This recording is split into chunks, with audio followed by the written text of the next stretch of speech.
നമസ്കാരം പ്രിയപ്പെട്ട സുഹൃത്തുക്കളെ. മഴ തുടങ്ങിക്കഴിഞ്ഞാൽ ആളുകളിൽ സർവ്വസാധാരണയായി കണ്ടുവരുന്ന ഒന്നാണ് മുട്ടുവേദന, അതുപോലെ കൈകാലുകൾക്ക് തരിപ്പ് അനുഭവപ്പെടുക എന്നുള്ളത്. ഇത്തരം രോഗം മൂലം പ്രയാസപ്പെടുന്ന ആളുകൾക്ക് വളരെ ഗുണകരമായ ഒരു വീഡിയോ ആണ് ഇന്നത്തെ.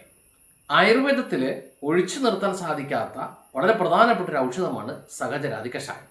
ഈ സഹചരാതി കഷായത്തിൻ്റെ പ്രധാനപ്പെട്ട ചേരുവകളും അവയുടെ ഗുണങ്ങളൊക്കെയാണ് ഇന്നത്തെ വീഡിയോ ഉൾപ്പെടുത്തിയിരിക്കുന്നത്. നമ്മൾ മുമ്പ് സംസാരിച്ച പോലെ മഴ തുടങ്ങിക്കഴിഞ്ഞാൽ അല്പം പ്രായമൊക്കെ ഉള്ള ആളുകളാണെങ്കിൽ മുട്ടുവേദന കൂടുതലായിട്ട് കണ്ടുവരാറുണ്ട്. അതുപോലെ തന്നെ കൈയുടെ ജോയിൻസിലൊക്കെ അല്ലെങ്കിൽ കാലിൻ്റെ മറ്റു ഭാഗങ്ങളിലൊക്കെ വേദന അനുഭവപ്പെടുന്നതും ഈ സമയത്താണ്. അതുപോലെ കഴുത്ത് വേദന മൂലം പ്രയാസപ്പെടുന്ന ധാരാളം ആളുകളുണ്ട് നമ്മുടെ ഇടയിൽ. വെരിക്കോസ്, അതുപോലെ സയാറ്റിക് പെയിന്, ബാക്ക് പെയിന് എന്നിങ്ങനെ തുടങ്ങി പല രീതിയിലുള്ള വേദന അനുഭവപ്പെടുന്ന ആളുകൾക്ക് വളരെ ഗുണകരമായ ഒരു ഔഷധമാണ് സഹചരാതി കഷായം. ഇതിലെ പ്രധാനപ്പെട്ട ചേരുവ എന്ന് പറയുന്നത് കരിങ്കുറിഞ്ഞി, ദേവദാരം, അതുപോലെ ചുക്ക് എന്നിങ്ങനെ വളരെ പ്രധാനപ്പെട്ട 3 ചേരുവകളാണ്. എന്നാൽ യുക്തിക്കനുസരിച്ച് പല വൈദ്യന്മാരും അതിൽ പല മരുന്നുകളും ചേർക്കാറുമുണ്ട്.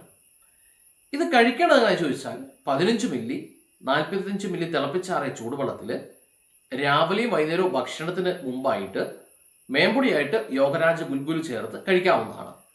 മുമ്പ് പറഞ്ഞ പോലെ മുട്ടുവേദന, അതുപോലെ തന്നെ ശരീരത്തിൽ തരിപ്പൊക്കെ അനുഭവപ്പെടുന്ന ആളുകൾക്കാണെങ്കിൽ, അതുപോലെ കഴുത്തുവേദനയൊക്കെ അനുഭവപ്പെടുന്ന ആളുകൾക്കാണെങ്കിൽ ഭക്ഷണത്തിന് ശേഷം ഒരു 30 മില്ലി വരെ ബലാരിഷ്ടം കൂടെ ചേർത്ത് കഴിക്കുന്നത് ഏറ്റവും ഉത്തമമായിരിക്കും.